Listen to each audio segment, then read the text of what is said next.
안녕하세요. 예, 오산교회 형제자매님들 이렇게 만나게 되어서 반갑고 또 행복한 오늘 날이 되는 것 같습니다. 오늘 오산교회 형제자매님들 뵙고요. 명찰 차신 모습이 가장 예쁘게 보이는 것 같습니다. 또 방금 찬양을 해주셨는데 나팔 불 때 나의 이름, 하나님께서 정말 기억해 주신 그런 이름들, 우리 오산교회 형제자매님들이 되지 않을까 싶습니다. 이 명찰 차신 모습이 아름답다라는 소식이 서울 노원교회도 전해져서요, 저희가 지금 벤치마킹 하고 있습니다. 그래서 저희도 오늘부터 오산교회와 똑같이 디자인을 가지고 명찰을 착용하기로 했습니다. 그래서 이 명찰 차신 모습 너무 아름다웠던 것 같습니다. 자, 오늘 기도로 함께 말씀 시작하겠습니다. 기도하겠습니다. 전지전능하신 하나님 아버지, 은혜와 사랑이 풍성하신 하나님 아버지, 오늘 또 우리의 모든 마음을 지켜주시고 또 우리의 발걸음 인도해 주셔서 또 귀한 모임, 또 주의를 함께 할 수 있도록 이 시간 허락해 주심 감사드립니다. 하나님, 우리 오산교회 형제자매님들, 하나님이 주신 그 십자가 사랑이 마음속에 있기에 또 그 사랑을 함께 붙잡고 오늘 또 주님 주신 귀한 복음을 위해 함께 기도하고 또 함께 하고자 합니다. 하나님, 내일부터 전해지는 또 귀한 대집회, 정말 이뤄진 많은 영혼들 전도할 수 있도록 도와주시고 또 그들 영혼들 불쌍히 여겨주셔서 꼭 구원받을 수 있도록 구원의 길로 또 인도해 주시기를 기도드립니다. 하나님 아버지, 또 우리 오산교회 형제자매님들 각 가정을 위해서 기도합니다. 혹 어려운 일들이 있다면, 또 시험되는 일들이 있다면 주님 안에서 주님의 긍휼과 은혜로 그 모든 일 또 해결할 수 있도록 도와주시고 또 주님 안에서 이 교회 안에서 믿음 가운데 더욱 함께 할 수 있도록 또 그 마음 붙잡아 주시기를 기도드립니다. 하나님 아버지, 오늘 주신 또 귀한 시간 함께합니다. 함께하는 모든 형제자매님들 하나님 은혜로 채워주시고 또 하나님 또 위로로 또 함께할 수 있도록 도와주십시오. 오늘 주신 모든 일, 모든 것 감사드리며 우리를 사랑하시는 예수님의 이름으로 기도드립니다. 아멘. 예, 먼저 마태복음 19장 23절로 30절 말씀을 함께 보도록 하겠습니다.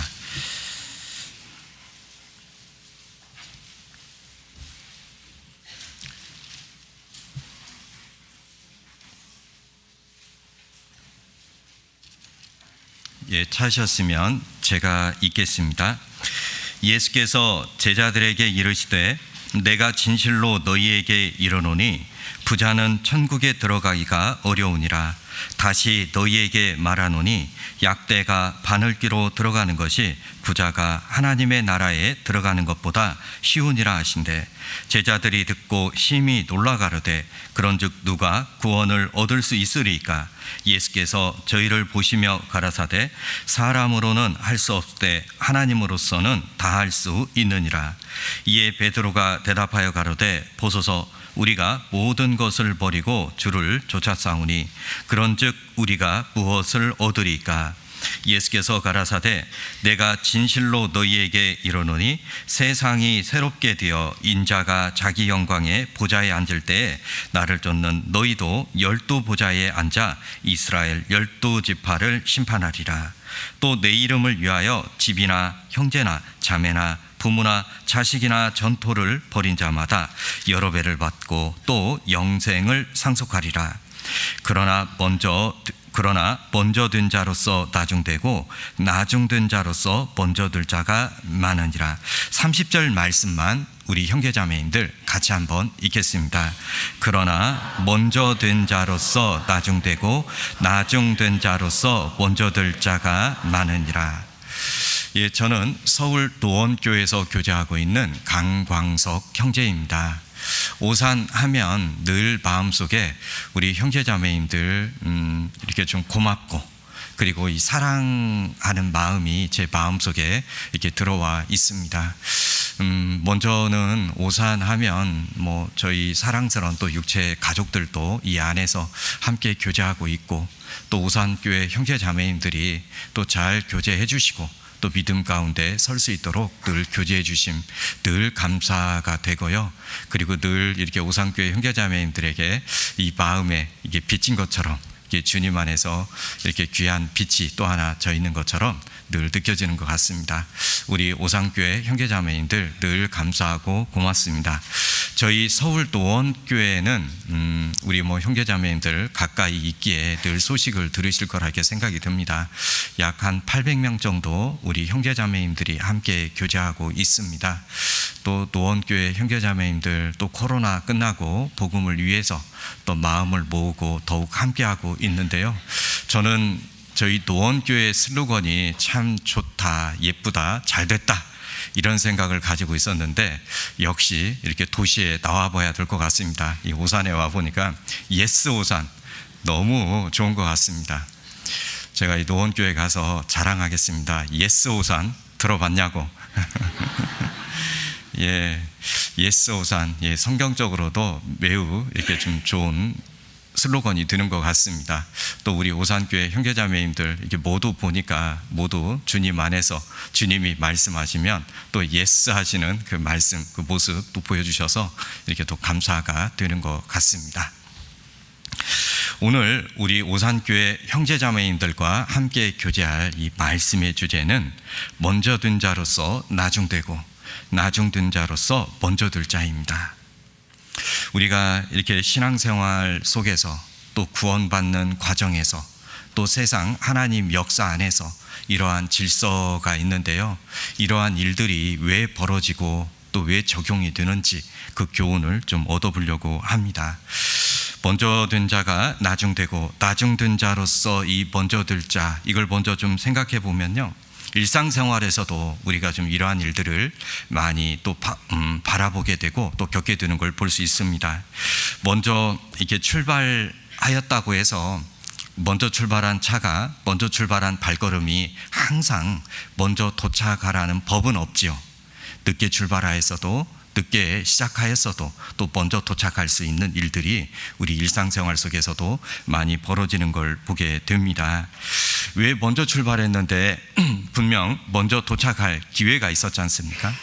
분명히 먼저 도달할 충분한 여러 가지 환경들이 있었겠지만 왜 늦게 되었을까? 왜 늦게 출발한 사람이 먼저 도착하는 이런 일들이 벌어질까?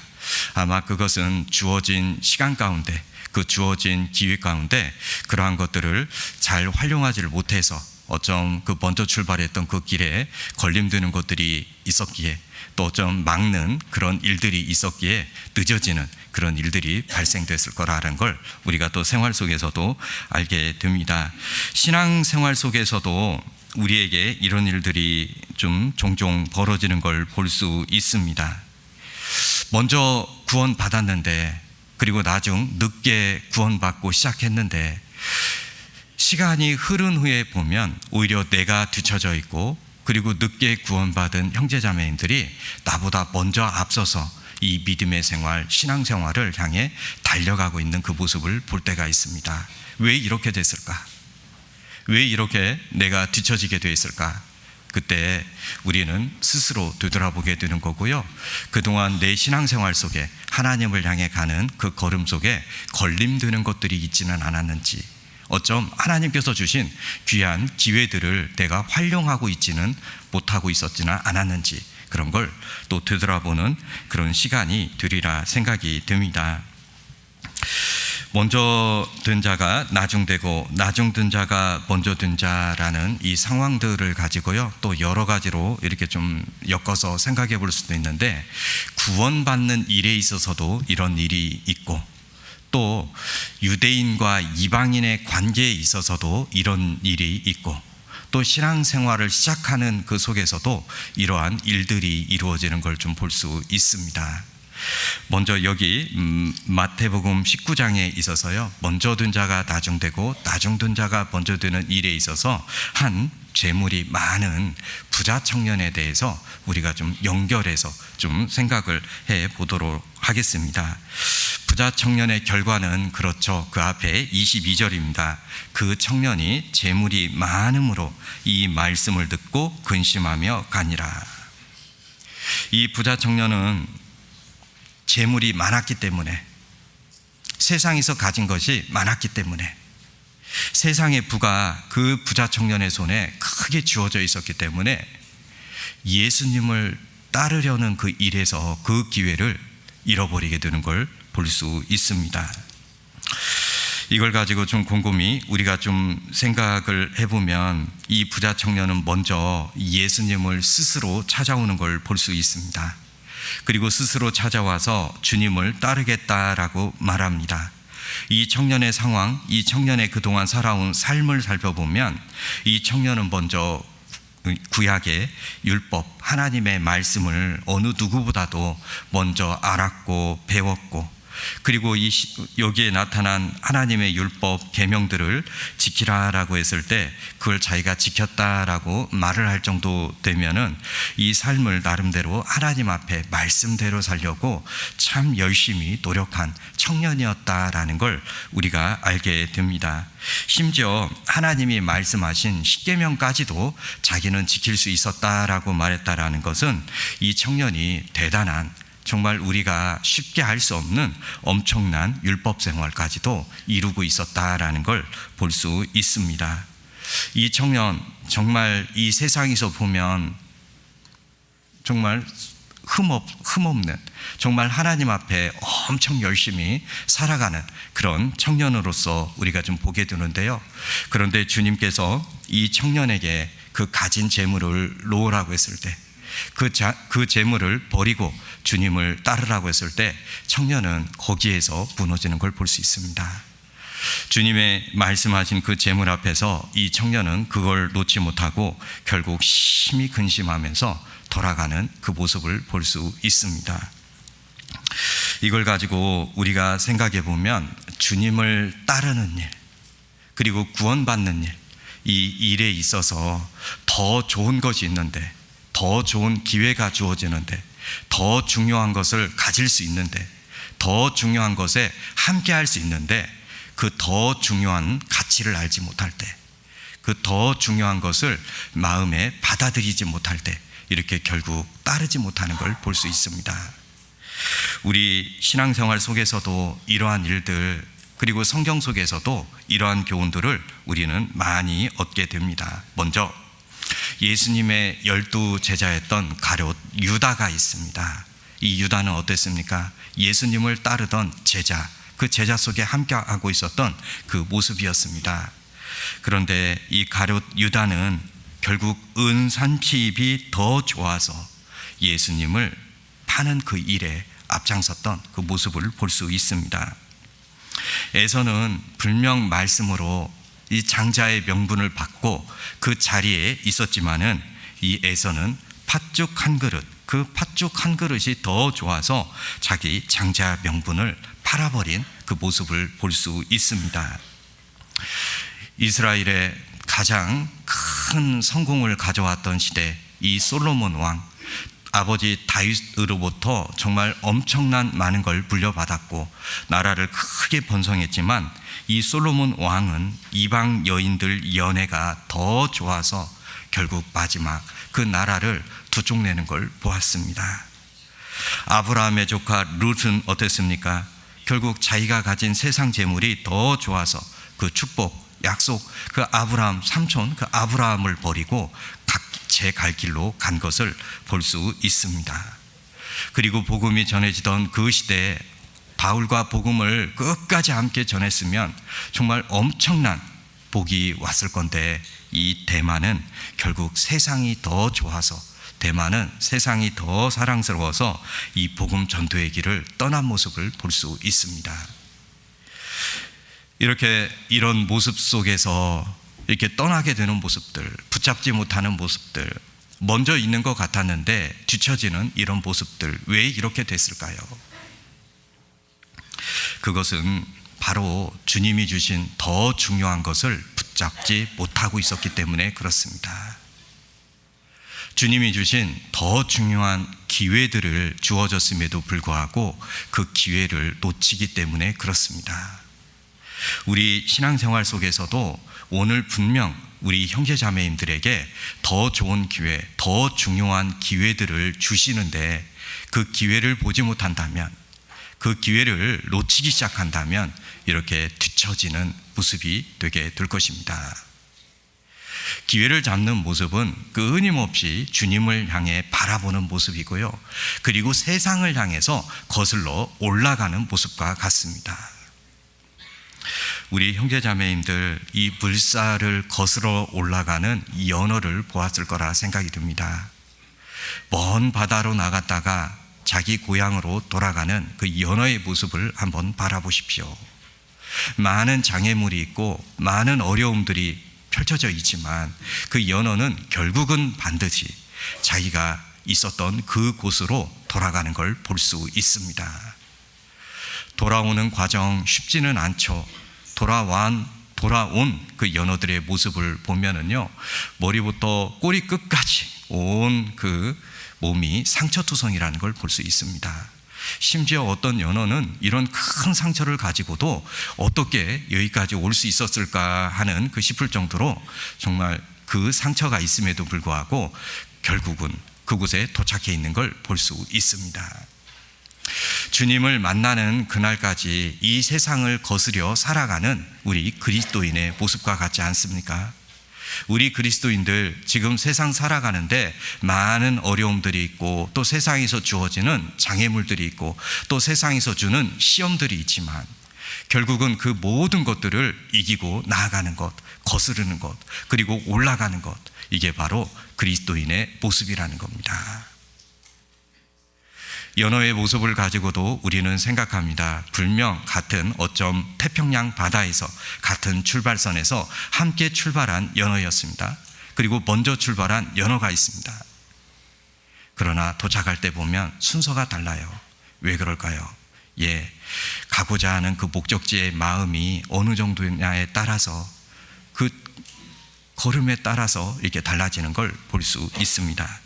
우리가 뒤돌아보지 않고 주님을 향해 더욱 나가야 할 때가 지금이고 오늘이라는 걸 우리가 또 한번 교훈을 배우게 됩니다. 먼저 든 자가 나중되고 나중 든 자가 먼저 되는 일로서 우리가 먼저 생각해 보아야 할 첫 번째는 육신의 일과 영혼의 일이 있는데요. 무엇이 더 중요한가? 이걸 생각하고 우리가 살아야 됩니다. 이걸 생각 없이 살아간다면, 육신의 일과 영혼의 일을 구분하지 못한다면 우리는 그 걸음이 멈출 수도 있기 때문에 그렇습니다.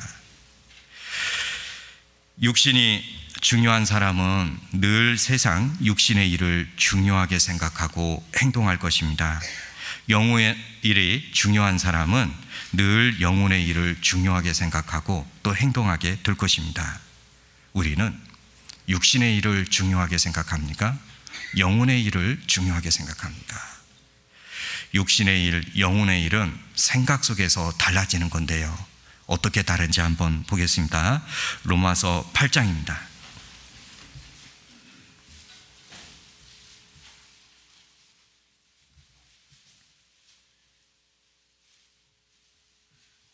로마서 8장 5절입니다.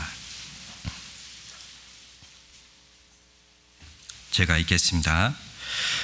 육신을 쫓는 자는 육신의 일을, 영을 쫓는 자는 영의 일을 생각하나니 육신의 생각은 사망이요 영의 생각은 생명과 평안이라. 육신의 생각은 하나님과 원수가 되나니 이는 하나님의 법에 굴복지 아니할 뿐 아니라 할 수도 없음이라. 육신에 있는 자들은 하나님을 기쁘시게 할 수 없느니라. 육신의 생각과 영의 생각이 있는데요, 이 영의 생각을 품는 사람들이 있습니다. 영의 생각을 가진 사람들이 있습니다. 영의 생각이 시작되는 사람들이 있습니다. 그 사람들을 세상에선 그리스도인이라 부르게 됩니다. 먼저 그리스도인이란 의미에 대해서 우리가 생각해 보겠습니다. 그리스도인이란 내 스스로 자칭 그리스도인이 아닙니다. 내가 세상 사람들에게 나는 그리스도인입니다 라고 외치는 그 그리스도인이기 전에, 이 그리스도인이란 뜻은 내가 하나님 말씀대로, 하나님 생각대로 살아갈 때, 하나님이 주시는 생각대로, 그 영의 생각대로 영의 일을 생각하며 변화되는 삶을 살아갈 때, 내가 그리스도인이라 말하지 않아도 세상 사람들이 나의 삶을 보고, 세상 사람들이 변화되는 나의 삶을 보고 저 사람은 그리스도인이다 이렇게 말하는 것이 그게 그리스도인입니다. 내 스스로 그리스도인이라 말하면서 삶이 변화되지 않는다면, 내 스스로 그리스도인이다 하면서 육신의 생각을 가지고 살아간다면 진정한 그리스도인이 될 수 없습니다. 영의 생각, 주님의 말씀을 가지고 살아가는 그 삶이 세상 사람들이 그리스도인이라 이렇게 자연스럽게 부르게 되는 것입니다. 이 육신의 생각과 또 영의 생각을 가지고 깊이 생각해 보면 그 공급되는 것이 시작이 다르다라는 걸 우리가 알게 됩니다. 이 육신의 생각은 우리 자연인으로 태어난 그 시작부터 우리 육신이 가진 생각들이잖아요. 육신의 본성 속에서 나오는 그러한 것들로 공급받고 움직이고 행동하는 거겠지만, 이 영의 생각은요, 구원받아야 됩니다. 성령님이 먼저 내 안에 내주하시고 성령님께서 주시는 그 말씀을 가지고, 은혜를 가지고 생각하고 그 성령님의 일들을 공급받는 것이 바로 영의 생각을 가지고 살아가는 생활이다라는 걸 말하는 것입니다. 성령님은 끊임없이 우리에게 그 성령의 감동하심을 주시는 거고요, 그리고 그 뜻대로 살아가기를 원하시는 겁니다. 그런데 우리가 성령님의 주시는 그 감동함을 무시한다면 이 육신의 생각이 우리의 삶을 지배하게 될 것입니다. 그래서 성령이 주시는 그 감동을 우리가 중요하게 여기고 그 감동에 더 우리가 민감한 그런 몸을 가지기 위해서는요, 어떻게 해야 되는 거냐? 우리의 마음을 지키는 일이다라고 이야기합니다. 우리의 마음을 지키지 못할 때, 하나님이 주신 그 귀한 감동들을 우리가 지키지 못할 때 빼앗기게 되는 것입니다. 그래서 우리는 성령의 감동에, 그 영감에 민감하게 살아가는 사람들이 늘 앞장서서 먼저 된 자로서 먼저 달려가는 그 모습을 볼 수 있는 것입니다. 우리가 이 성령의 감동함을 받는 것을 가지고요, 또 하나를 생각해 보면 또 이렇게 또 생각해 볼 수 있습니다. 이 하나님을 향해 살아가는 그 방법, 정말 내 마음을 지키는 그 방법이요, 꼭 큰 일, 큰 사건, 어떤 큰 역사 속에서 이루어지는 그 일이 아니라 늘 작은 한 발에서 시작된다라는 걸 알게 됩니다. 작은 한 발에서 시작된다라는 건 무엇을 이야기하는 거냐? 말씀대로 성령의 감동함을 입어서 살고자 하는 오늘의 한 발의 걸음이요, 반나절이 되는 거고요, 반나절이 되었던 그 걸음이요, 하루가 되는 거고요, 하루가 된 그 걸음이요, 1년이 되는 거고, 1년이 된 걸음이 결국 평생이 되는 걸음이 되는 것입니다. 작은 것에 먼저 순종하고 작은 것에 움직일 수 있는, 행함이 될 수 있는 그 시작이 바로 우리가 뒤처지지 않고 주님을 향해 더욱 가까이 가는 신앙이라는 걸 우리가 배우게 됩니다. 하나가 있습니다. 세계에서 가장 큰 컨테이너선이 있는데요, 그 컨테이너선은 우리나라에서 만든 알레시스라고 하는 컨테이너선입니다. 우리나라가 운영하는 게 아니고 외국 큰 선박회사에서 이렇게 의뢰를 해가지고 우리나라에서 만들어준 컨테이너선입니다. 이 컨테이너선이 얼마나 큰지, 이 배의 길이가 400m라고 합니다. 그리고 이 폭이 61m라고 합니다. 폭이 61m면 어느 정도 보시면 되냐? 우리 아파트 한 동의 길이가 있지 않습니까? 이 아파트 한 동의 길이를 우리나라에서 법적으로 제한하고 있는데요, 그 길이를 최대 60m를 넘어가지 않게 하고 있습니다. 그러니까 이 배 폭만 61m면 그 배가 얼마나 큰 배인지 우리가 좀 상상하기가 꽤 클 겁니다. 아파트 큰 한 동, 이상의 컨테이너를 싣고 그 큰 항해를 하기 시작하는데요. 그 배가 목적지까지 가는 그 항해의 길을 한번 생각해 봅니다. 그 큰 배가 어떻게 목적지까지 정확하게 갈 수 있을까? 목적지까지 가는 그 모습을 생각해 보십시오. 많은 사람들이 막 이곳저곳에서 그 배를 끌고 가게 하기 위해서 있는 것이 아니라 한 사람, 그리고 작은 키 하나로 그 배를 움직이고 목적지까지 가게 하는 걸 볼 수 있습니다. 그 큰 배가 아무리 많은 짐을 싣고 있어도 목적지까지 가는 그 길은 작은 키 하나로 시작이 됩니다.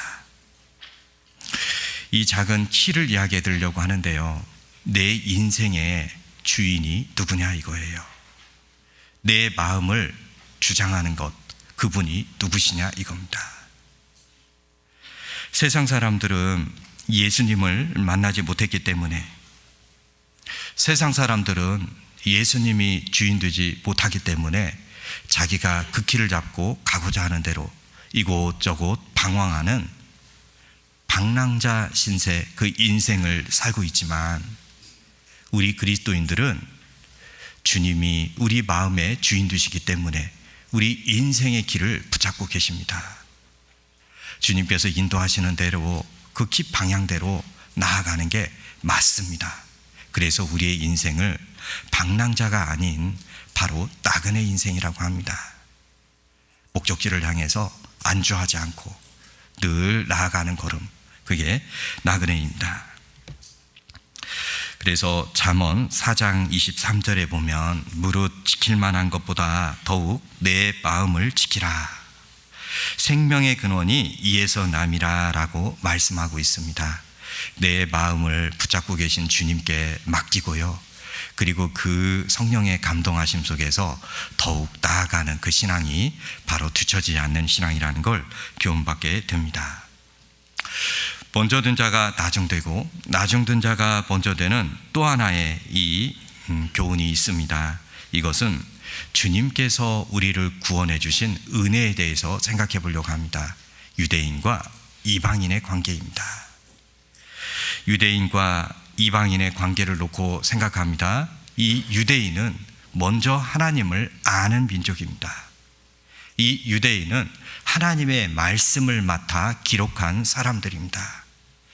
이 유대인들은 하나님이 주신 엄청난 기적을 맛보았던 사람들입니다. 이 유대인들은 하나님을 이방인보다 먼저 앞장서서 섬길 수 있는 기회를 얻은 사람들이었습니다.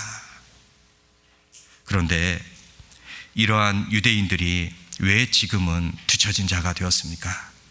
왜 우리 이방인이 먼저 되었을까요? 그것은 이 유대인들이 하나님이 주신 그 은혜를 알지 못했기 때문에 그렇습니다. 하나님이 주신 그 은혜를 무시했기 때문에 그렇습니다. 하나님의 그 은혜를 저버렸을 때 결국 예수님 나타나셨을 때 그 예수님을 진정 영혼의 눈으로 바라보지 못하고 육신의 눈으로 바라본 결과 결국 십자가에 못 박는 그 일에 앞장섰던 사람들이 되었던 것입니다. 은혜에 대해서 생각해 봅니다. 그 뒤에 20장입니다. 20장 16절에 보면은요,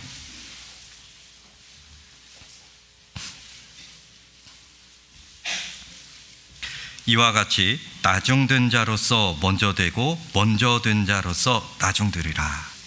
이 비슷한 말씀 같은데 이건 좀 다른 거죠. 우리가 처음 오늘 주제 말씀으로 읽었던 끝은 먼저 된 자로서 나중되고 나중된 자로서 먼저 될 자가 많으니라로 이렇게 마무리하지만, 여기는 나중된 자를 먼저 세우면서요, 그리고 먼저 된 자가 나중 되리라로 끝나는 걸 볼 수 있습니다. 20장 1절에서 15절까지에 있었던 사건을 생각해 봅니다. 한 주인이요, 포도원 품꾼들을 부르기 시작합니다. 이른 아침, 우리 지금 현재 시계로 따진다면 오전 6시입니다. 6시에 일꾼들을 불러서 약속합니다. 오늘 하루 품삯으로 한 데나리온. 그리고 3시, 9시가 되어서 또 일꾼들을 찾아서 부릅니다. 그리고 6시, 12시입니다. 정오입니다. 정오가 되어서 일꾼들을 또 찾아서 부릅니다. 그리고 9시, 오후 3시입니다. 3시가 되어서 또 일꾼들을 찾아서 부릅니다.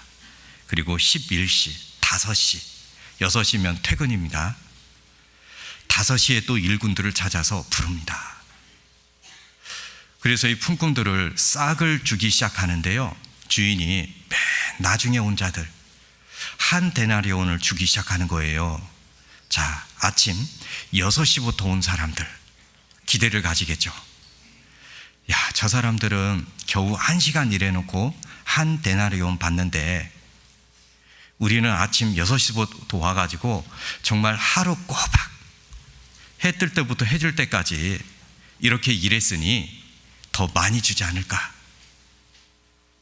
주인이 분명 더 크게 보너스를 줄 거야 하면서 기대를 했는데 똑같이 한 데나리온을 주는 것입니다. 아침 6시에 온 자들이 불평불만을 털어놓습니다.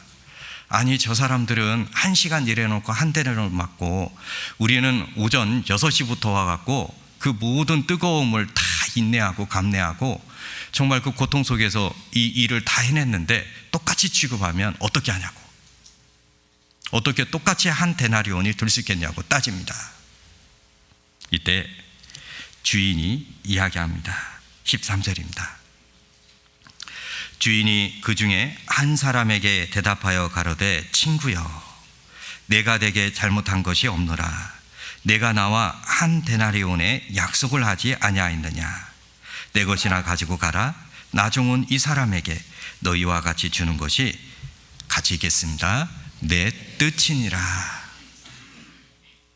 하나님 은혜에 대해서 참 깊이 묵상하고 생각하게 되는 이 사건, 이 말씀이고, 그리고 내 뜻이니라라고 하는 것에 대해서 정말 우리가 하나님 은혜에 대해서 더 생각하게 하는 이 키워드가 될 것 같습니다.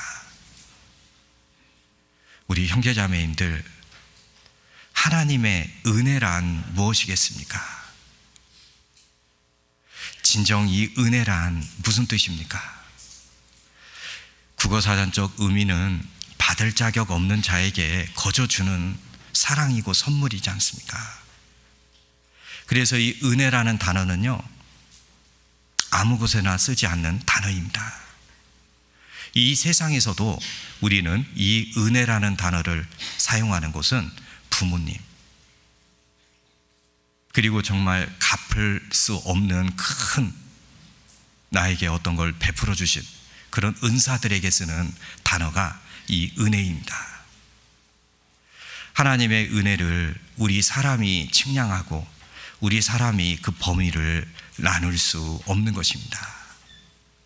하나님의 뜻은 마지막 1시간 일한 일꾼이나 한나절 일한 일꾼이나 하루 종일 일한 일꾼이나 하나님의 은혜는 동일한 은혜라는 것입니다. 차별이 없다라는 겁니다. 이 은혜에 우리가 오해해서는 안 되는 것입니다. 유대인들은 이 은혜를 지금도 오해하고 있습니다. 이 은혜를 아직 받아들이지 못하기 때문에, 이 하나님의 은혜를 아직도 깨닫지 못하기 때문에 지금 그렇게 된 것입니다. 우리 그리스도인의 삶 속에서도, 우리의 신앙생활 속에서도 이 하나님의 은혜를 우리가 이렇게 깊이 하나님 편에서 생각하지 못한다라면 많은 오해가 될 것입니다. 때로는 하나님을 향한 원망의 마음을 가질지도 모릅니다. 내 뜻이니라. 이 하나님의 은혜에 대해서 우리가 더 생각해보는 또 귀한 그 말씀이 되지 않나 생각이 듭니다.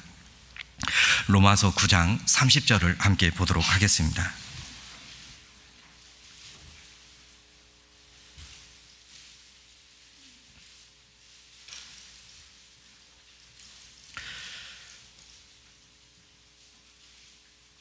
그런즉 우리가 무슨 말 하리요? 의를 쫓지 아니한 이방인들이 의를 얻었으니 곧 믿음에서 난 의요.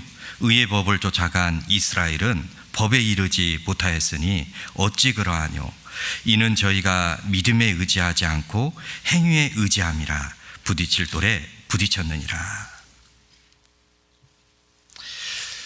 유대인들은 하나님의 그 은혜를 알지 못할 때 좀 넘지 못하고 있는 그 걸음을 볼 수 있습니다. 하나님께 먼저 가까이 갈 수 있는 기회가 있었는데 그 은혜 앞에서 넘어지는 걸 볼 수 있습니다. 하나님도 모르고 하나님을 등지고 살고 오히려 세상 우상을 섬기던 우리 이방인들이 지금 어찌 그리 하나님께 가까이 갔고 이렇게 구원받을 수 있게 됐습니까? 먼저 이게 됐습니까? 그것은 이 은혜였기 때문에 그렇습니다. 하나님의 은혜가 주어졌기 때문에 그렇습니다. 유대인들에게 먼저 구원받을 수 있는 기회가 주어졌지만 그 기회를 놓쳐버렸습니다. 우리 이방인들이 그 은혜를 먼저 알았기 때문에 그렇습니다. 그 은혜를 먼저 받았기 때문에 그렇습니다. 그리고 또 본문 말씀 돌아가도록 하겠습니다.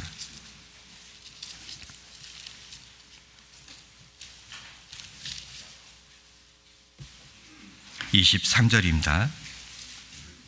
예수께서 제자들에게 이르시되 내가 진실로 너희에게 이르노니 부자는 천국에 들어가기가 어려우니라.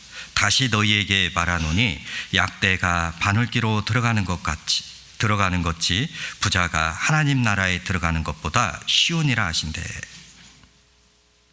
안 된다. 절대 그럴 수 없다. 이런 말씀을 쓰신 것, 불가능하다, 이런 말씀을 쓰신 것이 아니라 여기 보니까 어렵다 그렇게 지금 말씀하고 있잖아요. 이건 무엇을 이야기하는 거냐? 절대 안 된다라는 것이 아니라 어렵다라는 거예요.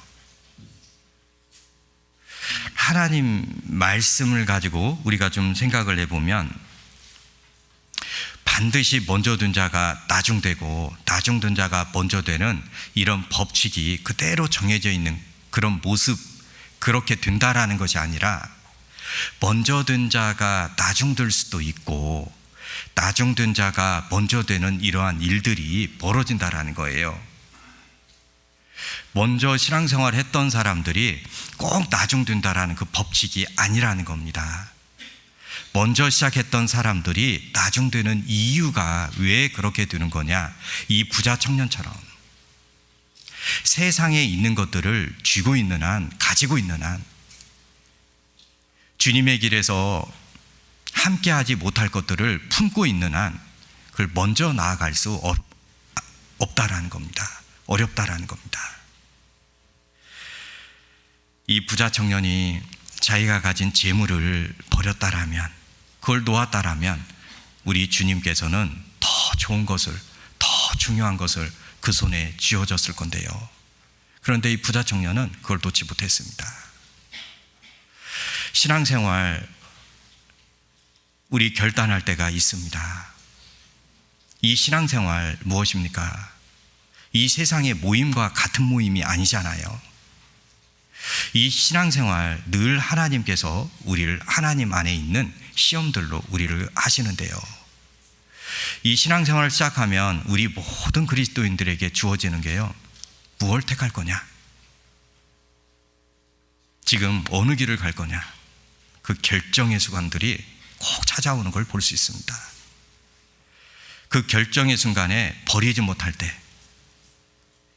우리는 늘 뒤처지는 걸 보게 됩니다. 버리는 사람이 앞장서게 되는 겁니다. 모든 것을 버리고 주님을 선택할 때 정말 버린 그 손, 주님께서 아무것도 주어주지 않을까요? 그냥 그대로 빈손으로 살아가게끔 할까요? 우리 주님은 그렇지 않습니다. 그 27절 제가 읽겠습니다. 이에 베드로가 대답하여 가로되 보소서, 우리가 모든 것을 버리고 주를 쫓아 싸우니 그런즉 우리가 무엇을 얻으리까? 지금 베드로가 물어보지 않습니까? 우리가 주님 쫓는 일을 위해서, 주님 따라다니는 그 일을 위해서 모든 걸 버렸습니다. 우리 손 모든 세상에 있는 것들 다 버리고 지금 쫓고 있는데 무엇을 얻을 수 있습니까? 우리가 무엇을 가질 수 있습니까? 주님께서 주시는 건 무엇입니까? 주님은 주시는 것을 말씀해 주셨습니다. 그게 무엇인지 보겠습니다. 28절입니다.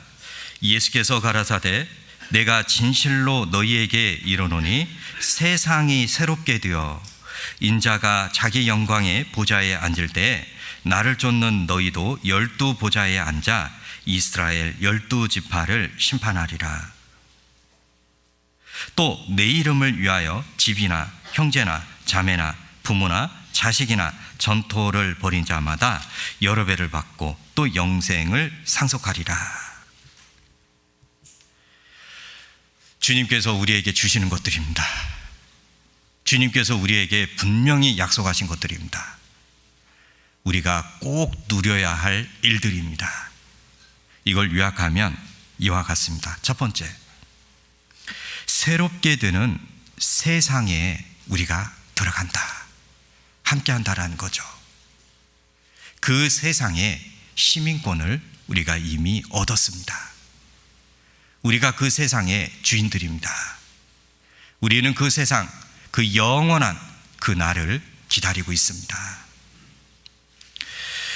지금 세상은 어떠한 세상입니까? 썩어질, 없어질, 사라질 피조물들로 가득 찬 세상이 지금입니다. 우리의 몸을 한번 보십시오.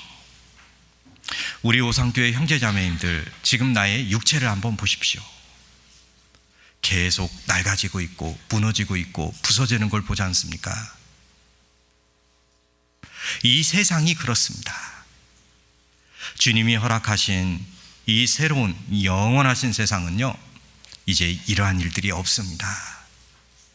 그곳에선 완전한 모습입니다.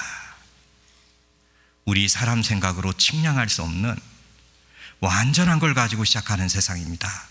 그게 바로 주님께서 우리에게 주실 약속하신 새로운 세상입니다. 이 세상을 놓고 우리는 이런 생각 해볼 수 있습니다. 어떤 생각을 해볼 수 있냐? 자유에 이르는 세상. 지금 우리가 살고 있는 이 세상은 많은 것들로 얽매여 있는 세상입니다. 제한되어 있는 세상입니다. 마음대로 정말 할 수 없는 세상이지 않습니까? 그러나 주님 주신 그 세상은요, 이제 비로소 완전한 자유를 얻는 세상이라는 걸 우리가 알게 됩니다. 휴거라는 단어를 우리가 사용을 하는데요, 이 휴거라는 단어, 우리 그리스도인들, 우리 형제자매인들에겐 다르게 다가오는 거지 않습니까? 세상 사람들에게 이 휴거라는 단어는요, 공포의 날이고, 그리고 말도 안 되는 날이고, 또 믿지 않는 그 단어가 되겠지만, 우리에게는 이 휴거라는 단어는 소망이 됩니다. 이 휴거라는 단어는 그토록 기다리는 날이 됩니다.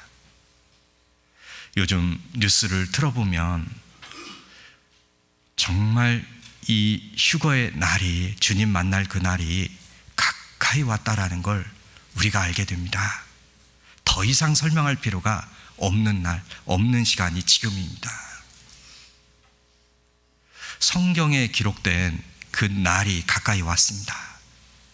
주님께서 약속하신 그 날이 정말 가까이 왔습니다. 이 영원한 세상, 이 날을 가까이 온 그 시간을 우리가 지금 보고 있는데요, 이 약속을 이루는 그날 기대를 해야 할 것 같습니다. 그리고 주님께서 또 하나 우리에게 주신 게 있는데요, 주님의 영광의 보좌가 앉으실 때, 주님께서 그 영광의 보좌에 계실 때 우리가 함께 앉는다라고 지금 말씀하고 있습니다. 이것은 무엇을 이야기하는 겁니까? 그 보좌라는 건 위치잖아요. 정말 엄청난 영광입니다. 이 주님의 보좌는, 위치는 어떤 보좌입니까? 다스리는 위치예요. 다스리는 위치. 주인된 위치라는 겁니다. 그 보좌에 우리가 함께한다라는 겁니다. 영원토록 영영이 왕노릇한다. 이거 엄청난 은혜이지 않습니까? 기대가 되지 않습니까? 이 세상에서는 어떻습니까? 사람 하나 나 따르게 하려고 해도 엄청난 설득이 필요하고 참 어려움들이 많지 않습니까? 그런데 주님 이제 영원한 그 세계가 시작되는 그 나라에서 우리가 왕노릇을 한다. 여기와 다른 모습입니다. 그 다스림도 다른 것입니다. 기대가 됩니다. 그리고 그곳 또 주님께서 우리와 함께 하시는 그곳 어떤 곳을 또 주시는 거냐? 그곳은요, 다시 요한계시록 우리 22장 우리가 잘 알고 있는 말씀과 같이 그곳은요, 다시 밤이 없겠고 등불과 햇빛이 쓸데없으니 이는 주 하나님이 저희에게 비추심이라 저희가 세세토록 왕노릇하리라. 세세토록 왕노릇하리라. 이 세상에 빛이 다시 필요 없는 그곳, 이 빛이 필요 없다라는 이 말씀을 가지고 저는 이렇게 묵상해 보았습니다. 이 고아가요, 부모를 잃어버렸다가 드디어 부모를 만났습니다. 부모의 사랑을 찾게 되었습니다. 이젠 두 번 다시 부모의 사랑에서 떠날 이유가 없습니다. 그 부모 사랑 안에 딱 있는 이상 고아원에서 옆집 아저씨가 주던 그 사랑, 뒷집 아주머니가 주던 그 보살핌, 그런 것들 필요 있을까요? 그 전혀 필요 없는 것들이에요. 빛 가운데 있다라는 건 바로 그와 같습니다. 하나님의 그 영원하신 사랑, 그 안에서 우리가 함께 한다라는 거, 이게 얼마나 큰 위로가 되고 행복이 되는 것입니까? 그래서 이걸 생각한다고, 이걸 묵상하게 될 때 정말 이 세상 우리가 많은 것들을 놓을 수 있는 이유가 되는 것입니다. 세상에 주어진 재물조차 우리가 과감하게 버릴 수 있는 이유가 되는 것입니다. 이렇게 엄청나고 아름다운 것들로 주님께서 우리에게 주신다라는 겁니다. 심판하는 권세를 받는다. 이것 또한 어마어마한 것이죠. 심판하는 권세란 무엇을 이야기합니까? 죄인, 피고인의 자리가 있다라는 것이 아니라 재판하는 자리에 앉게 된다라는 것입니다. 이건 무엇을 의미하는 겁니까? 우리 주님 앞에서 주님과 함께 세상 모든 드러난 일들, 그런 모든 것들을 심판할 때 우리가 함께 그 자리에서 영광을 받는다라는 겁니다. 어마어마한 일입니다. 주님 앞에 가면 모든 일들이 드러나지 않습니까? 주님 앞에 가면 모든 일들이 나타나지 않습니까? 그곳에서 우리 형제 자매인들, 오늘 세상에서 주님을 위해 살았던 그 모든 시간들, 그 모든 날들이 주님 앞에 다 기록되었기 때문에 주님이 그걸 칭찬하실 겁니다. 그리고 그 앞에서 우리 형제 자매님들, 주님과 함께 얼마나 큰 기쁨을 누리고 있을까? 우리 오상교회 형제 자매님들, 이렇게 모든 얼굴들을 보니까 이 주님 앞에 가면 그 미소가 다 띄어질 얼굴들이 될 것 같습니다. 우리 형제 자매님들, 이 믿음을 지키십시오. 이 신앙을 지키십시오. 주님 앞에 가는 그날 우리가 이 모든 일들에 대해서 모든 걸 다 받습니다. 그리고 영생을 얻는다라고 또 약속하셨잖아요. 우리가 잘 아는 것처럼 주님 안에서 영원히 함께하는 그 일인데요, 이걸 조금 더 우리가 신앙 속에서 묵상해보고 생각해보면 어떠한 일입니까? 멈춤이 없고 끊김이 없이 기한이 없이 주신 영원한 축복이라는 거지 않습니까? 영원한 축복. 또 내 이름을 위하여 집이나 형제나 자매나 부모나 자식이나 전토를 벌인 자마다 여러 배를 받고 또 영생을 상속하리라. 영생을 이 세상 모든 것들을 버리는 그 일에서 이렇게 함께 상급으로 주님께서 이렇게 말씀하신 것은요, 이 세상 것에 마음을 두지 않는 삶, 인생이 변화되어 신앙으로 바뀐 그 삶을 이야기하는 겁니다. 신앙의 삶은 바로 이와 같은 삶입니다. 세상에 연결되어 있는 것들, 세상과 이렇게 굴레되어 있던 것들, 이런 것들을 버리는 모습입니다.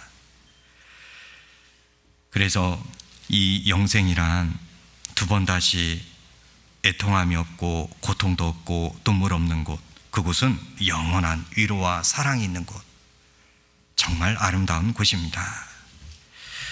그리고 주님께서 참 이 약속을 주셔서 우리는 더 감사한 것 같습니다. 어떤 약속을 주셨습니까? 반드시 이 세상에서도 몇 배 받는다고요? 여러 배를 받는다라고 약속하셨습니다. 이 세상에서도요. 여러 배를 받는다라는 건 무엇을 의미하는 걸까요? 하나님, 제가 오늘 10,000원 헌금했습니다. 10만 원 채워주세요. 이런 의미일까요? 100만 원 헌금했습니다. 1,000만 원 주실 거죠? 이런 의미일까요? 모든 것을 버리고 주님을 쫓았을 때 우리가 손해보는 일들이 있습니다. 세상적으로 손해보는 것들이 있죠. 경제 용어 중에 기회비용이라는 게 있습니다. 이 기회비용이란 무엇을 의미하는 거냐? 두 가지 일이 있는데요, 그 중에 한 가지만 선택해야 됩니다. 한 가지를 선택하게 될 때 한 가지를 포기해야 돼요. 세상에서 기업가들은, 세상에서 사장들은 정말 자기에게 유익 되는 거, 이익 되는 거, 더 가치 있는 걸 선택하는 거거든요. 그게 기회비용입니다. 우리 그리스도인들에게도 기회비용이 주어져요. 오늘 하루가 기회비용입니다. 이와 같은 거죠. 오늘 하루를 두고 똑같이 구원받은 그리스도인이지만 오늘 하루 세상 나가서 더 돈 벌 수 있는 기회가 있습니다. 돈을 더 벌 수 있는 그런 기회가 주어져 있고, 또 교회당 와서 이렇게 말씀을 듣고 교제할 수 있는 기회가 주어졌습니다. 이제 오전 9시면 둘 중에 하나 선택해야 됩니다. 돈 벌러 가는 걸음으로 갈 것이냐, 교회를 가게 갈 것이냐, 교회를 갈 것이냐, 어떤 선택을 할 것이냐. 우리 오상교회 형제자매님들은 영원하신 걸 선택하셨습니다. 하나를 포기하셨죠. 이곳에 오신 것입니다. 하나님께서 이렇게 왔을 때 손해보고 돌아가게 하지 않으신다라는 거예요. 이곳에 있을 때 어떤 일들이 벌어지는 겁니까? 하나님께서 한량없이, 끊임없이 이곳에 온 함께한 우리 형제자매님들 마음에 은혜를 지금 부어주고 있습니다. 하나님이 부어주시는 그 은혜, 하나님이 부어주시는 그 위로, 하나님이 부어주시는 그 마음들을 돈 몇백만 원, 몇천만 원 얻는 것보다 더 큰 거지 않습니까? 이건 크다 작다 비교할 수 없는 단어이잖아요. 그래서 우리는 크다 작다 이 단어 사용이 아니라 은혜라는 걸 늘 우리가 충만이라는 단어를 사용합니다. 충만. 이 은혜를 하나님이 우리에게 한량없이 부어주시는 겁니다. 그래서 이 은혜를 많이 받는 사람일수록, 하나님의 은혜를 정말 풍성하게 채우는 사람일수록 더 주님께 가까이 그 걸음을 더욱 가까이 하게 되는 것입니다. 그런데 은혜가 충만하게 채워지는 그 일에 있어서 핍박도 있고요, 고난도 있고요, 고통도 따라옵니다. 이 핍박, 고난, 고통, 이런 일들 특히 어느 자리에 있을 때 더 많이 따라오게 될까요? 평범한 신앙생활을 할 때가 아닙니다. 주님의 역사를 보고, 주님의 일들을 보고 기꺼이 스스로 희생하고자 하는 마음을 가진 형제자매님들에게 주님께서 주신 그 봉사의 자리를 귀하게 여기고 그 위치를 지키고 있는 형제자매인들에게 이 은혜가 더 충만하지 않습니까? 더 부어지지 않습니까? 주님 안에서 이 모든 일들 이렇게 이루어지고 있습니다. 먼저 된 자로서 나중되고 나중된 자로서 먼저 될 자가 많으니라 라는 또 이 말씀을 가지고요, 또 이렇게 생각해 볼 수 있습니다. 같은 날, 같은 시간, 같은 복음의 말씀을 가지고요, 똑같이 구원을 받았습니다. 그래서 구원 동기예요. 구원 동기이지만 1년이 흐른 후, 2년이 흐른 후, 시간이 흐른 후 그 모습은 어떨까요? 정말 똑같은 모습으로 함께하고 있을 수 있습니까? 그렇지 않다라는 걸 보게 되죠. 분명 하나는 먼저 있게 되고 하나는 뒤쳐져 있는 걸 볼 수 있습니다. 왜 이런 일이 있을까? 왜 똑같은 날 똑같은 시간 같은 말씀으로 같은 사랑으로 구원을 받았는데 왜 먼저 나가는 사람이 있고 늘 이게 뒤처지는 사람이 있게 되는 걸까? 그 이유가 왜 그러냐면 이 신앙, 우리가 살아가는 이 신앙생활이 어떠한 모습인지 우리가 이걸 좀 생각하면 이 답을 찾을 수 있습니다. 빌립보서 1장입니다.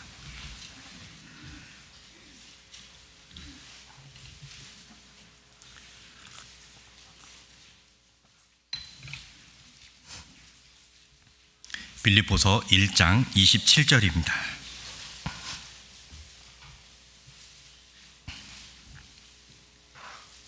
제가 27절, 28절 읽겠습니다. 오직 너희는 그리스도 복음에 합당하게 생활하라. 이는 내가 너희를 가보나 떠나 있으나 너희가 일심으로 서서 한 뜻으로 복음의 신앙을 위하여 협력하는 것과 아무 일에든지 대적하는 자를 인하여 두려워하지 아니하는 이 일을 듣고자 함이라. 이것이 저희에게는 멸망의 빈거요 너희에게는 구원의 빈거니 이는 하나님께로부터 난 것이니라. 빈거라는 단어가 있습니다. 멸망의 빈거, 구원의 빈거. 이건 무엇을 의미하는 겁니까? 우리 그리스도인의 삶을 통해서 세상 사람들에게 나타나는, 끼치는 영향력을 이야기하는 겁니다. 주님의 말씀을 듣고 구원받은 사람, 어두움으로 있을 수 없습니다. 깜깜한 어둠 속에 작은 불빛 하나가 나타나면 어떤 일이 벌어집니까?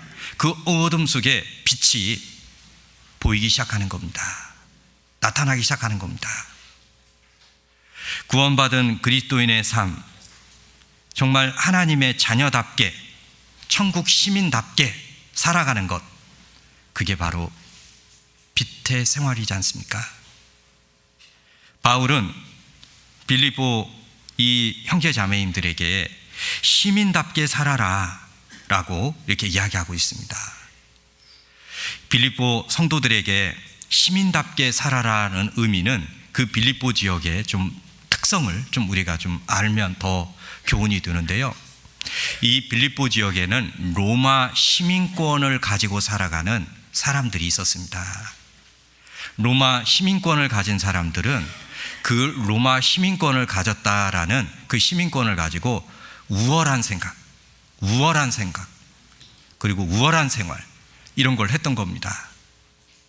그래서 로마 시민권자였기 때문에 나름대로의 그런 규칙들, 그리고 로마 시민답게 살아가는 그런 모습으로 자랑했던 것입니다.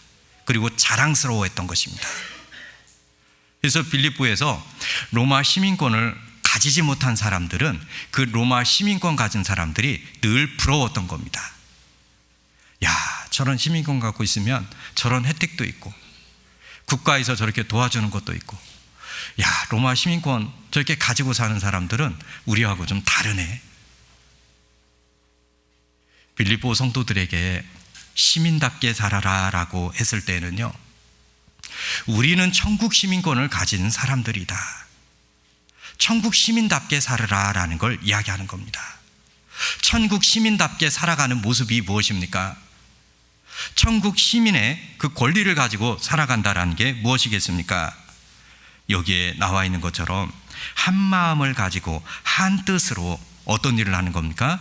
복음의 신앙을 위하여 협력하는 것. 복음의 신앙입니다.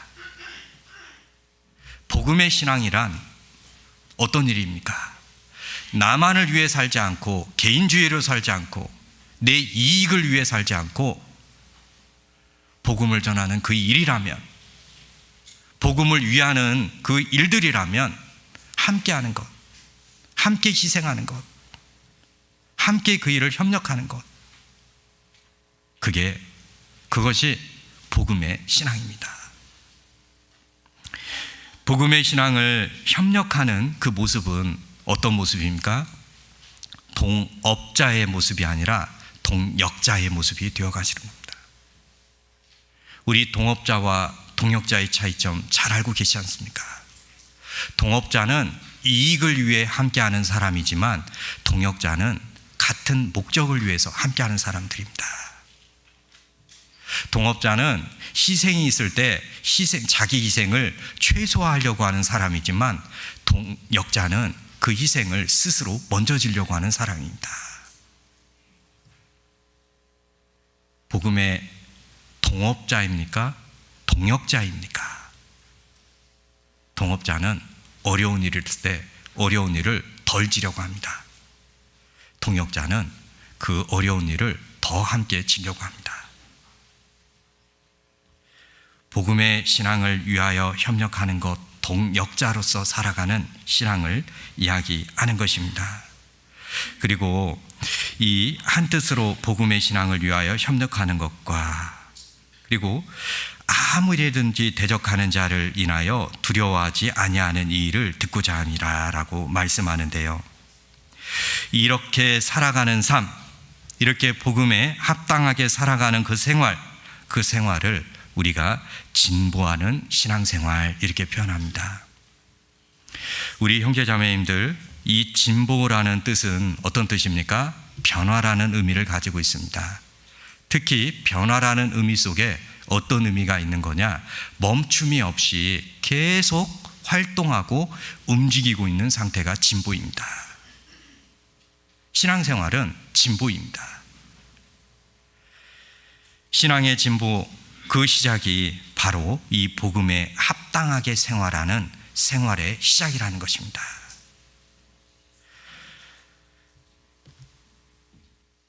이 복음을 위해서 함께 고생하고, 복음을 위해서 함께 희생하고, 복음을 위해서 함께 동고동락하는 그 생활, 그게 바로 이 신앙의 진보입니다. 이렇게 해야만, 이렇게 할 때, 복음을 위해서 함께 할 때 우리의 삶이 끊임없이 주님을 향해서 늘 그 생명 속에서 움직이고 있는 그 모습, 그 생활을 할 수 있는 것입니다. 진보는 끊임없이 움직이는 겁니다. 그런데 진보하지 못한 신앙생활의 모습, 어떤 모습일까? D.L. 무디는 그러한 삶의 모습, 그 멈춘 신앙의 모습을 이렇게 말하였습니다. 많은 사람들이 자기들의 과거에 어려움 당한 것들, 과거에 있었던 일들을, 늘 그 일들을 미라처럼 박제로 만들어서 향내내게 해서 항상 그것을 가지고 다닌다. 나는 그들이 오는 것을 볼 때 나 자신이 항상 도망 다니는 것을 느낀다. 그들은 늘 오래된 그 미라를 끄집어내어서 건방지게 말한다. 너희들은 내가 과거에 어떤 일을 했는지 모를 거야. 너희들은 내가 과거에 어떤 어려움을 겪었는지 모를 거야. 너희들은 과거에 어떤 일이 있었는지 모를 거야. 나 때는 말이야,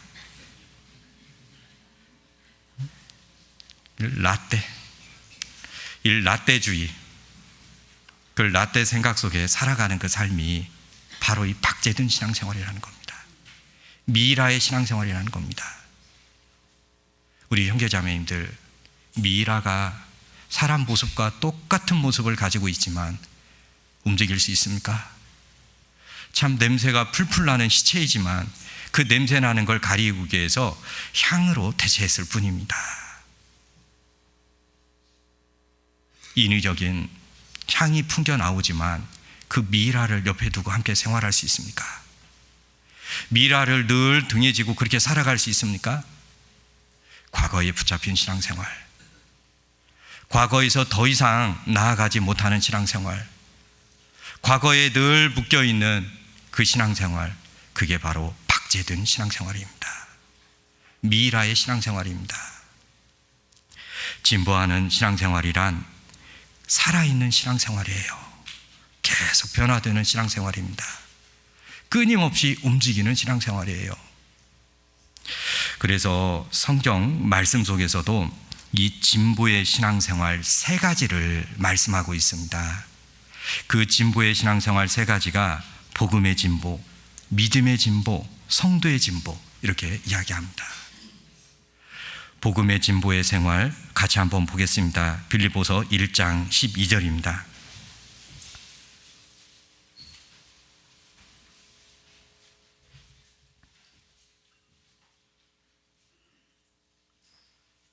형제들아, 나의 당한 일이 도리어 복음의 진보가 된 줄을 너희가 알기를 원하노라. 복음의 진보. 이 복음의 진보 어떤 일이냐? 지금 바울 사도는 감옥 안 그 시위대 안에 갇혀 있습니다. 세상 감옥 안에 갇혀 있다라는 건 이 신체가 결박되어 있다라는 겁니다. 제한되어 있다라는 겁니다. 자유롭지 못하라는 겁니다. 제한되어 있고 자유롭지 못한 그 막힌 상황입니다. 세상적으로 보면 낙심하는 시간이 될 수도 있습니다. 꼼짝 못하는 시간이 될 수도 있습니다. 그런데 바울은 그 감옥 안에서도, 갇혀있는 그 안에서도 어떤 일을 하였느냐? 복음을 전했다라는 거예요. 그 안에서도 복음이 움직였다라는 거예요. 복음이 전파되었다라는 겁니다. 바울이 감옥 안에 갇혀진 그 사건, 그 갇혀있는 제한된 그 상황 속에서 오히려 복음의 진보가 일었다라는 건 갇혀 있었지만, 제한되어 있었지만, 막혀 있었지만 그 안에 간수들이 구원받았습니다. 감옥에 함께하고 있었던 그 사람들이 구원받았습니다. 그리고 후에 어떤 일이 벌어졌습니까? 이 간수들이 구원받고요, 그 복음이 멈춰있지 않고 계속 활동했던 겁니다. 그래서 결국 왕족 가문에게까지, 왕궁까지 이 복음이 전해진 통로가 되었음을 볼 수 있습니다. 우리 형제자매님들, 복음의 진보가 그렇습니다. 복음 전하는 그 환경을 우리는 좋은 환경, 좋은 때, 좋은 시간, 좋은 날, 이걸 따지기 쉽죠. 내일부터 전도 집회가 있는데 육신의 마음은 더욱 어떻습니까? 정말 올만한 사람, 나 잘 따라올 만한 사람, 내 말 잘 들을 사람, 쉽게 그냥 올 사람, 그걸 원하지 않습니까? 내가 말해도 말 한마디 먹히지 않을 사람, 콧방귀도 뀌지 않을 사람, 눈 하나 깜짝 안 할 사람, 그런 사람 내 마음에서 어떻습니까? 없지요. 쟤는 안 돼. 벌써 포기하고 있지는 않습니까? 바울을 보십시오. 복음의 진보가 그 안에서 이루어졌습니다. 우리 형제자매님들, 복음의 진보라는 게 바로 그와 같습니다. 세상 환경을 따져서 전도하는 것이 아니다. 세상 기회를 잡아서 전도하는 것이 아니라 하나님께서 보내주신 곳이라면, 하나님께서 엮어주신 영혼이라면 내 마음속에서 정말 조금이라도 그 영혼에 대해서 생각이 되었다라면 그 영혼을 포기할 수 없다라는 겁니다. 그 영혼을 그냥 지나칠 수 없다라는 겁니다. 이 복음을 우리는 이렇게도 이야기합니다. 떠내려가는 사람, 위험한 곳에 빠져 있는 사람, 내가 손 한 번만 내어주면 건질 수도 있는데 그냥 지나칠 수 있겠냐 이거예요. 우리 형제자매님들, 복음의 진보 늘 삶 속에 있어야 되는 겁니다. 복음이 전파되는 것, 그게 바로 하나님께서 보시는 가장 큰 진보의 시작입니다. 하나님 나라가 확장되어가는 그곳은 복음의 진보가 이루어지는 곳입니다. 믿음의 진보가 있습니다. 빌립보서 1장 25절입니다.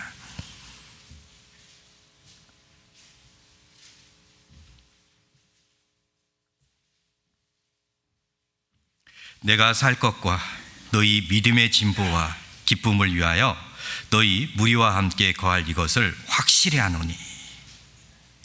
이 믿음의 진보는 무엇을 의미하는 겁니까? 바로 성장하는 겁니다. 이 성장은 무엇으로 시작됩니까? 사람 말, 사람의 가르침이 아니라 하나님의 말씀, 하나님의 가르침으로 시작이 되는 겁니다. 말씀을 따라 사는 삶, 말씀을 따라 행동하는 그 걸음, 말씀의 시작이 믿음의 진보가 되는 것입니다. 처음 구원받고 어떻습니까? 처음부터 우리가 큰 걸음걸음으로 이 생활을 할 수 있었습니까? 그렇지 않았습니다. 구원받고 우리는 처음 걷지도 못하는 그런 모습이었지만 처음 한 뼘만큼의 걸음이 어땠습니까? 한 걸음이 되었습니다. 한 걸음이 되었던 그 걸음이 어떻습니까? 하루의 걸음이 됩니다. 그 하루의 걸음은 어떻습니까? 내 평생의 걸음이 되어지고 있습니다. 믿음의 진보, 말씀을 따라 사는 삶, 말씀을 쫓아가는 그 삶, 주님을 따라가는 그 삶이 그와 같은 겁니다. 구원받고 처음에 우리는 조금 걸을 수 있었지만 따라가면 따라갈수록 그 걸음이 더욱 많아지고 커지는 것, 그리고 항상 따라다니는 것, 그게 바로 믿음의 진보입니다. 그 따라다니는 삶의 특징이 무엇입니까? 멈춤이 없는 거예요. 왜 그러냐면 주님은 지금도 일하시기 때문에 그래요. 주님의 걸음은 지금도 움직이기 때문에 그래요. 가끔 동물의 농장 오리 새끼들을 보는데요, 오리가 새끼 데리고 다니는 거 보십니까? 어미 오리가요, 앞에 막 가면은 뒤에 있는 조그마한 새끼 오리들이요, 죽기 살기로 그 작은 걸음으로 모여가지고 막 따라다니는 걸 볼 수 있어요. 어미 오리가요, 큰 돌을 넘어가면요, 새끼 오리들이 그 넘기 힘들잖아요. 그래도 온 힘을 다해가지고 새끼 오리들이 그 어미 오리 떨어지지 않으려고 그곳에 막 올라가서 쫓아다니는 걸 볼 수 있습니다. 끝까지 따라다녀요. 만약 그곳에서 새끼 오리 하나가 딱 멈춤이 있다라면, 아이고 이 바위 못 넘겠다, 거기에서 딱 멈추면 어떤 일이 벌어집니까? 위험이 찾아와요. 위험이. 그리고 어떤 일이 시작됩니까? 찾지 못하는 일이 시작이 될 수도 있는 겁니다. 더 멀어지게 됩니다. 이 믿음의 진보가 늘 움직이게 하는 것, 변함이 없어 하는 것, 그게 바로 우리 신앙생활입니다. 그리고 또 성도의 진보가 있습니다. 디모데전서 4장 15절입니다.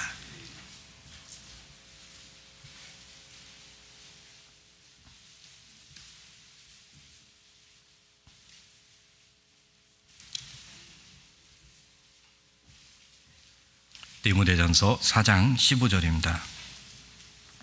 이 모든 일에 전심전력하여 너의 진보를 모든 사람에게 나타나게 하라. 전심전력하여, 이 모습, 전심전력하는 모습이 이 사람들에게 그 보이는 겁니다. 그게 바로 성도, 우리 그리스도인의 진보다라고 이야기하는데요, 구원받고 성장하는 것 당연한 겁니다. 구원받고 우리가 달라지는 거, 그거 당연한 현상입니다. 하나님의 사람으로, 하나님의 자녀로 이 세상에서 그 온전하게 자라가는 그 모습, 하나님은 그 모습을 성도라 부름을 우리에게 주셨습니다. 성도라 일컫습니다. 성도란 뜻은 무엇입니까? 주님 닮아가는 삶이에요. 주님처럼 변화되는 삶이에요. 우리 형제자매님들 고린도서를 많이 읽어보실 거라 생각이 듭니다. 고린도서의 시작은 무엇입니까? 성도로 시작이 됩니다. 하나님의 교회로 시작이 됩니다. 변화되는 그 삶을 이야기하는 겁니다. 고린도서를 읽어보면 어떻습니까? 정말 많은 사건, 사고, 살해집이잖아요. 교회 안에서 많은 문제들이 발생이 됐습니다. 그런데 성도라 부름을 입었기 때문에 그 모든 문제, 변화되는 삶을 살아가는 것, 주님 안에서 답을 찾아서 그걸 해결하고 주님 닮아가는 삶을 살아가는 것, 그게 바로 성도입니다. 전심전력이란 마음과 내 모든 힘을 모두 모아서 달리고 있는 상태와 같은 겁니다. 우리 형제자매님들 마라토너를 생각해 볼 수 있습니다. 그 오랜 길, 오랜 시간 뛰었습니다. 이제 마지막 결승점이 보입니다. 결승점이 보일 때 이제 다 왔다, 다 끝났다. 커피 한 잔, 하나 먹고 가자. 그럴 수 있습니까? 오히려 그 순간 더 달리는 걸 볼 수 있습니다. 오히려 그 순간 숨이 멎을 것 같아도 저 결승점 도달하고 죽자. 아마 이런 마음을 가지고 선수들은 뛸 것입니다. 전심전력이란 바로 그와 같은 모습입니다. 얼마 전 이 동계 올림픽 때 이 스케이트 경기가 있었잖아요. 근데 우리나라 실명을 이야기할 수는 없는데 선수 하나가요, 그 계주를 했는데 1등 거의 따놓았습니다. 그래서 거의 1등이었습니다. 거의 확정지었습니다. 그런데 결승선에 도달하는 그 순간 너무 좋아가지고 막 세레모니를 했던 거예요. 야, 1등이다, 1등. 이러는 순간 옆에 있는 외국 선수가 발 한 짝을 쓱 먼저 결승선에 넣었던 겁니다. 결국 금메달을 받지 못했어요. 국가적 완전 엄청난 비난을 받았죠. 우리 형제자매님들, 지금이 바로 우리가 바로 그 시간이라는 겁니다.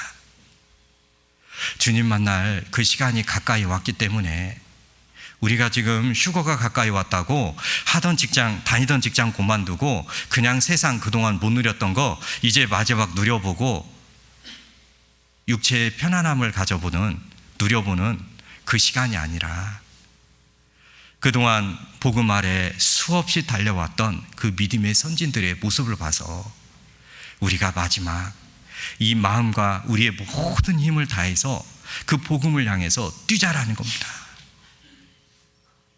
그게 성도의 진보입니다. 지금 우리가 뛰지 않으면, 지금 우리가 전심전력하지 않으면, 이 마지막 때 우리가 말하지 않으면, 우리가 전달하지 않으면 지금도 그 사망의 길에 있는 그 불쌍한 영혼들 보게 되지 않습니까?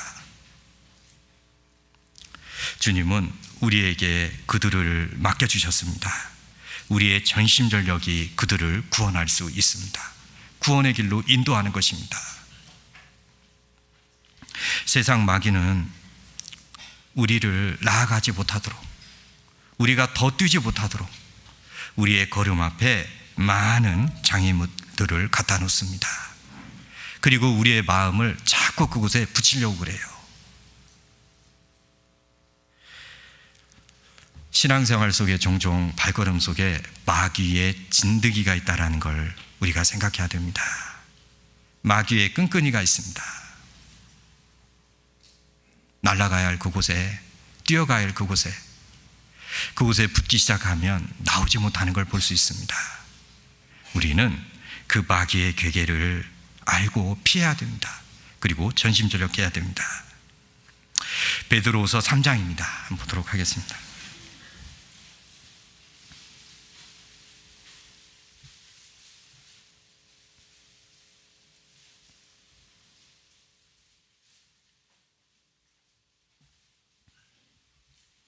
베드로후서 3장 17절입니다. 그러므로 사랑하는 자들아, 너희가 이것을 미리 알았은즉 무법한 자들의 미혹에 이끌려 너희 굳센 데서 떨어질까 삼가라. 오직 우리 주 곧 구주 예수 그리스도의 은혜와 저를 아는 지식에서 자라가라. 영광이 이제와 영원한 날까지 저에게 있을지어다. 마귀의 계계는요, 마귀의 그 걸림되는 그 위험들은요, 우리가 모르고 당하는 게 아니라 알 수 있는 것들이라는 거예요. 우리가 피할 수 있는 것다라는 거예요. 방금 읽은 말씀처럼 미리 알았은즉, 미리 알았은즉, 하나님의 말씀을 붙잡고 하나님 말씀에 배어 사는 그 신앙생활, 마귀의 괴계를 피할 수 있는 겁니다. 마귀의 괴계를 뛰어넘을 수 있는 겁니다. 말씀이 약해지는 순간, 말씀에서 멀어지는 순간, 이 아는 일에서 멀어지는 거잖아요. 이 보아야 할 것을 보지 못하게 되는 겁니다. 어떻게 됩니까? 걸리게 되는 겁니다. 넘어지게 되는 겁니다.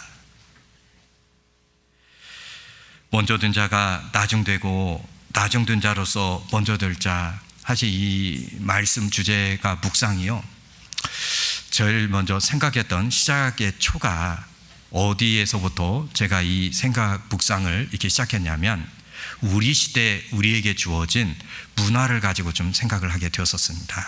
특히 우리 형제자매님들 모든 정보를 쉽게 접하고 가질 수 있는 시대가 우리 시대입니다. 어느 누구든지 굳이 전문 교육을 받지 않아도 조금만 내가 이곳저곳에서 정보를 모두 듣고 가질 수 있는 시대가 지금입니다.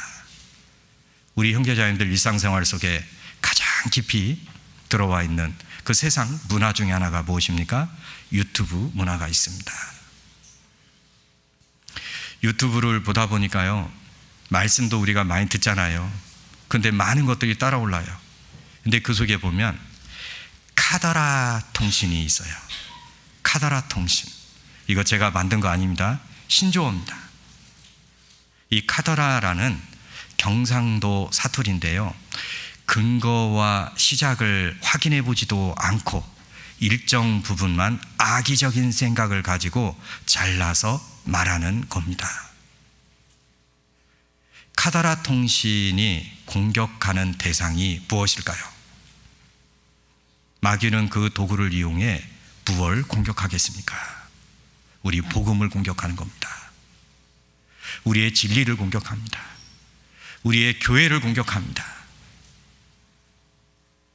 그 카더라 통신에 빠져드는 정말 여린 형제자매인들을 보게 됩니다.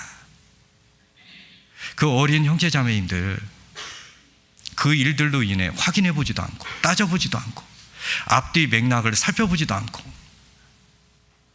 그들의 그 주장에 마음이 걸려가지고요, 신앙생활을 등한히 하게 되고 주님을 오해하게 하는 일들이 지금 우리 시대인 것 같습니다. 마귀가 한때는 복음을, 우리가 전하는 이 복음을 세상에서 이단 시비로 우리를 참 힘들게 했는데요, 지금은 이제 이 카더라 통신으로 우리를 공격하고 있는 걸, 이 공격 방법이 편한되어 있는 걸 우리가 보게 됩니다. 우리 형제자매님들, 이 세상 이 땅에서 잘잘못, 이 세상 이 땅에서 정죄를 구분할 수 없습니다. 하나님 앞에 가면 주님 앞에서 모든 일이 드러납니다. 주님 앞에서 주님이 주신 선한 양심을 살아가고 계신 우리 형제자매님들, 모든 마음을 주님께서 아시고 주님께서 그때 드러내십니다. 주님께서 보응하십니다. 주님께서 판단하십니다. 그리고 주님께서 결정하십니다. 왜 먼저 된 신앙이 나중되겠습니까? 이러한 일들로 걸리기 때문에 그렇습니다. 이럴 때일수록 우리 형제자매님들, 세상 그 말을 듣지 말고 주님의 말씀을 더 붙잡아야 하는 시간이고요, 그리고 주님 앞에 주님 주신 그 선한 양심을 가지고 주님 앞에 올바르면 되지 않습니까? 주님 앞에서 주님께 인정받으면 되지 않습니까? 주님께 인정받는 그 삶이 어떤 삶입니까? 코람되지 않습니까? 주님 앞에서, 주님 앞에서입니다. 사람 앞에서 인정받고 싶지 않습니다. 세상 앞에서 우리가 인정받아야 무슨 의미가 있습니까? 주님께서 인정해 주시면 됩니다. 주님께서 보응해 주시면 되는 겁니다. 우리 주님께서 드러내 주시면 되는 겁니다. 마음 흔들리지 말고 우리 오산교회 형제자매님들 더욱 굳센 신앙생활, 믿음의 생활 함께 하시기를 바라겠습니다. 예, 같이 기도하겠습니다.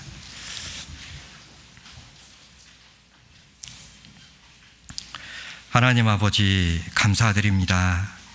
주인 되었던 우리를 예수 그리스도 보혈로 구원해 주시고, 그리고 십자가 그 사랑 앞에서 늘 우리의 모든 마음 모아주시고 주님의 역사 이끌어 주심 감사드립니다. 오산교회 형제자매님들, 주님 주신 그 뜨거운 사랑을 함께 가지고 있기에 주님 오실 그날까지 한몸된 모습으로 이 복음을 전하고 있습니다. 복음 전하는 그 일에 주님 어려운 일 없도록 도와주시고 주님의 복음이 더욱 흥황하는 오산교회가 될 수 있도록 도와주십시오.